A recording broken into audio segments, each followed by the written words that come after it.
오늘 하나님의 말씀은 마태복음 24장 36절에서 51절 말씀까지 저희 보겠습니다. 그러나 그 날과 그 때는 아무도 모르나니 하늘의 천사들도 아들도 모르고 오직 아버지만 아시느니라. 노아의 때와 같이 인자의 임함도 그러하리라. 홍수연의 노아가 방주에 들어가던 날까지 사람들이 먹고 마시고 장가들고 시집가고 있으면서 홍수가 나서 그들을 다 멸하기까지 깨닫지 못하였으니 인자의 임함도 이와 같으리라. 그때 두 사람이 밭에 있음에 한 사람은 데려가고 한 사람은 버려둠을 당할 것이요 두 여자가 맷돌질을 하고 있음에 한 사람은 데려가고 한 사람은 버려둠을 당할 것이니라. 그러므로 깨어 있으라. 어느 날에 너희 주가 임할는지 너희가 알지 못함이라. 너희도 아는 바니 만일 집 주인이 도둑이 어느 시각에 올 줄 알았더라 하면 깨어 있어 그 집을 뚫지 못하게 하였으리라. 이러므로 너희도 준비하고 있으라. 생각하지 않은 때에 인자가 오리라. 충성되고 지혜 있는 종이 되어 주인에게 그 집 사람들을 맡아 때를 따라 양식을 나눠줄 자가 누구냐. 주인이 올 때에 그 종이 이렇게 하는 것을 보면 그 종이 복이 있으리로다. 내가 진실로 너희에게 이르노니 주인이 그의 모든 소유를 그에게 맡기리라. 만일 그 악한 종이 마음에 생각하기를 주인이 더디 오리라 하여 동료들을 때리며 술 친구들과 더불어 먹고 마시게 되면 생각하지 않은 날 알지 못하는 시각에 그 종의 주인이 이르러 어미 때리고 외식하는 자가 받는 벌에 처하리니 거기서 슬피 울며 이를 갈미. 아멘. 오늘 또 종말에 관한 예수님의 비유인데요.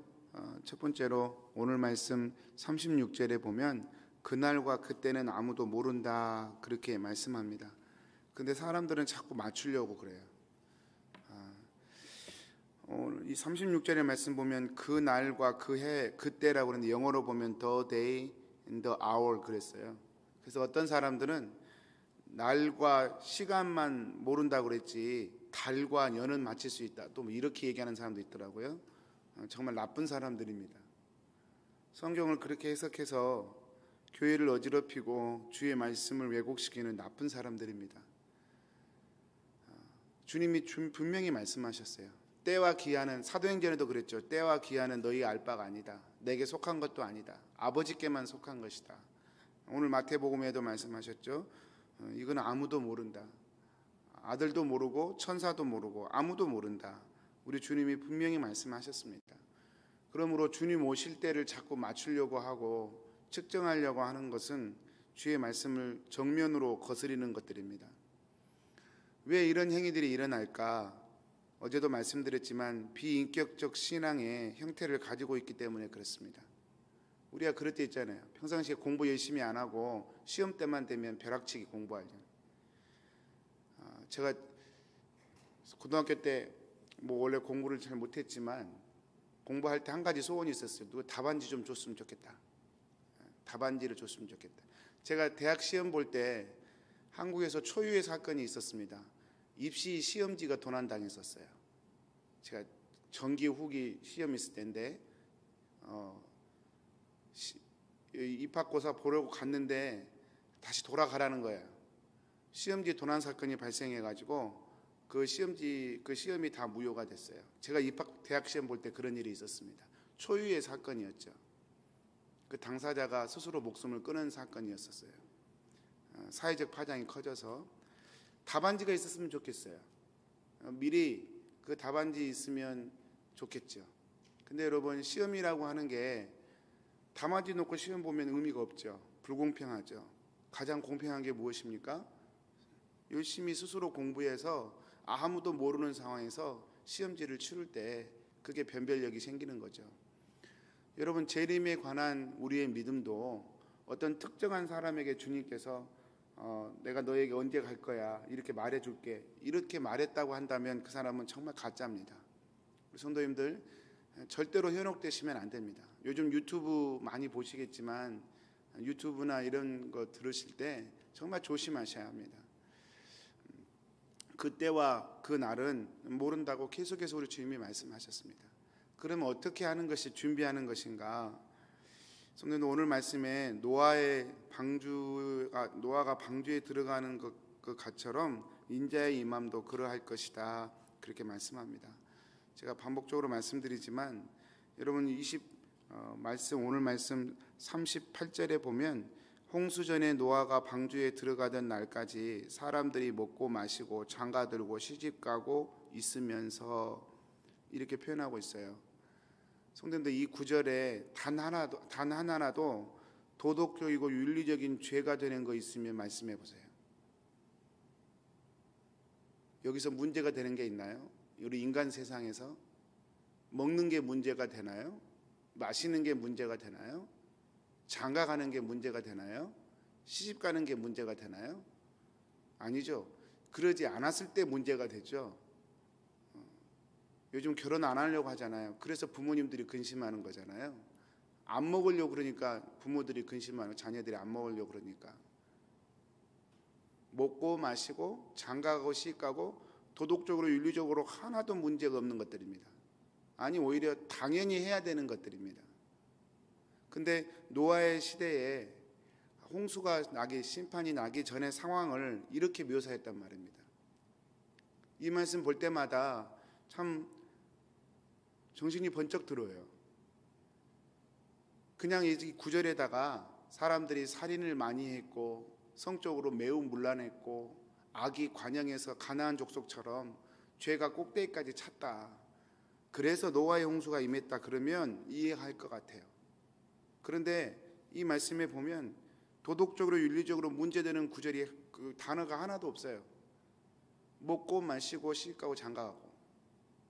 근데 그게 홍수 전에 일어나는 노아 시대의 상황이었고 이 시대의 사람들도 그러할 것이다. 그렇게 성경은 얘기한단 말입니다. 결국 무엇을 얘기하느냐? 하나님 없는 삶, 하나님이 없는 삶. 죄가 무엇이라고 생각하십니까? 저번 목요일 날 우리 독서 토론하면서 죄가 무엇일까 한번 논의해 봤었는데요. 죄가 무엇일까? 제가 몇 번 여러 각도로 말씀드렸지만 에레미야 2장 19절에 의하자면 죄는 하나님이 없는 겁니다. 우리 인생의 웅덩이와 같은 샘물과 같은 하나님을 버린 것과 스스로 웅덩이를 판 것, 웅덩이는 터지는 웅덩이에요. 이렇게 하나님을 버린 것과 내 속에 하나님이 없음이 악이고 죄인 줄 알라. 그 죄가 너를 징계하겠고 그 악이 너를 벌하리라. 에레미야에서 그렇게 말씀하셨잖아요. 하나님이 없는 삶, 내 삶 가운데 하나님을 경외하고 하나님을 두려워함이 없는 삶, 그게 죄입니다. 그게 악입니다. 이 세상 사람들 열심히 안 사는 사람이 없습니다. 근데 열심히 사는 것으로 그 자체로 여러분 영원한 생명을 담보하지 못한다는 것이죠. 만약에 열심히 산다고 인생 해결된다면 예수님이 십자가 질 이유가 어디에 있겠습니까? 예수님이 이 땅에 오셔서 사람의 모양을 입고 그렇게 힘들게 메시아 사역을 하셔야 할 이유가 어디에 있겠습니까? 그냥 열심히 살면 해결이 된다면, 그저 도덕적으로 살면 해결이 된다면 우리 주님이 왜 그렇게 하셨겠습니까? 여러분 먹고 마시고 시집가고 장가가고 without God, 그게 죄입니다. 그게 심판 전에 일어나는 모든 세상 사람들의 추구입니다. 오늘날에도 예배 드리십시다 그러면 하는 말이 첫 번째가 먹고 살기 바빠요. 먹고 살기 바쁜 것보다 더 바쁜 게 예수 믿는 겁니다. 그 개념이 정립되지 않으면 교회는 계속 흔들릴 거예요. 제가 킹슨 한인교회에 와서 정말 그 얘기만 계속 외치는 것 같아요. 제가 사는 게 힘들어진 걸 몰라서도 아니고 아니까 더 얘기하는 거죠. 그 힘들고 살았는데 나중에 가서 허무하다. 그건 진짜 얼마나 어이없습니까? 열심히 살았는데 나중에 하나님 앞에 가니까 빈손이에요. 난 너를 모른다고 그래요. 그러면 어떻게 할 거예요? 그러니까 하나님 믿는 삶, 하나님 붙들고 사는 삶, 그것이 종말을 준비하는 가장 지혜로운 삶입니다. 오늘 말씀 중에 하나만 더 말씀드리고 마치고 싶은 것은 오늘 말씀 40절부터 42절까지 이 구절이 휴거를 주장하는 분들이 사용하는 단어거든요. 두 사람이 일을 하는데, 밭에 가서 일을 하는데 한 사람은 올라가고 데려감을 당하고 한 사람은 버려둠을 당할 것이라. 마치 휴거 같잖아요. 이것 때문에 만든 영화도 있어요. 비행기가 가는데 무슨 갑자기 기장이 사라져버리고, 길거리 걸어가는데 갑자기 사람들이 사라져버리고, 갑자기 사람들이 사라진 사건, 영화도 만들었어요. 이게 휴거 주장하는 사람들이 만든 주장인데요. 성경을 가만히 보십시오. 이게 지금 휴거를 주장하는 이야기인지. 이 이야기는요, 일상의 삶 가운데 주님의 재림이 갑자기 임할 것이다 라고 하는 것을 얘기해 주는 것이지, 재림 전에 휴거가 있을 것이다 그 말을 하는 게 아닙니다. 오늘 말씀 전체가 24장 25장 전체가 종말에 관한 얘기고, 그 종말은 주님의 재림에 관한 이야기예요. 주님이 재림하시면 끝나는 거예요. 근데 휴거는 휴거 일어나고 다시 기회가 주어지고 주님은 그 다음에 임한다는 얘기거든요. 그래서 오늘 이 두 사람이 이렇게 있는데 데려가고 맷돌질 하다가 데려가고, 이런 표현들은 휴거를 얘기하는 게 아니라 재림의 긴박성, 우리가 알지 못하는 때에 주님이 오실 것이다. 제가 늘 말씀드리잖아요. 저희 예배 드리다가 주님 오실 수도 있어요. 우리 성도님들 가게에서 일 보시다가 손님이랑 얘기하다가 주님이 오실 수도 있다고요. 성경에 이 말이 휴거가 아닌 게 분명한 것이, 그 전에 예수님께서 인자가 오실 때 어떻게 된다고 그랬어요? 동이 서에서 모든 사람이 다 볼 것이다 그랬잖아요. 빛이 이렇게 반짝이는 것처럼 모든 사람이 주님 오시는 걸 볼 것이고, 또 모든 족속들이 통곡하며 그들이 인자가 구름을 타고 능력과 큰 영광으로 오는 것을 보리라 얘기하셨잖아요. 그러니까 어떤 사람이 사라지고 누구는 남고 이게 아니잖아요. 주님이 오시면 다 볼 수 있다고요. 주님 오시구나. 준비하는 사람은 할렐루야, 주님 오십시오, 오시네요, 파이널리 오시네요. 준비하지 않은 사람은 이게 무슨 일이야, 그럴 거라고요. 주님이 오는 거 다 안다고요.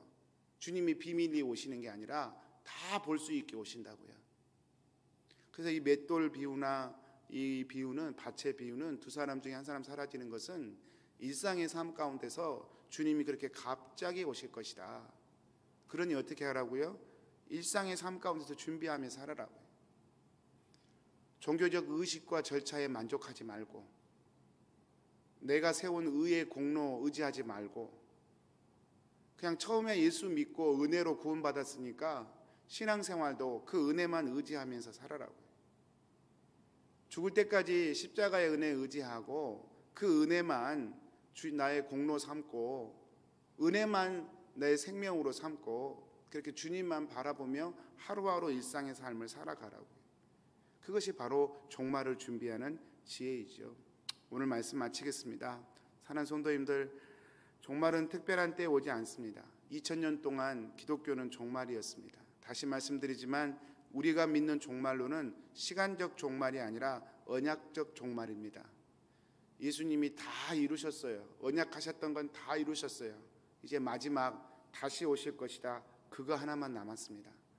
그래서 초대교회 때부터 교회는 마라나타, 주여 어서 오시옵소서 찬양하면서 모였고, 주여 어서 오십시오 하면서 일상의 삶으로 들어갔습니다.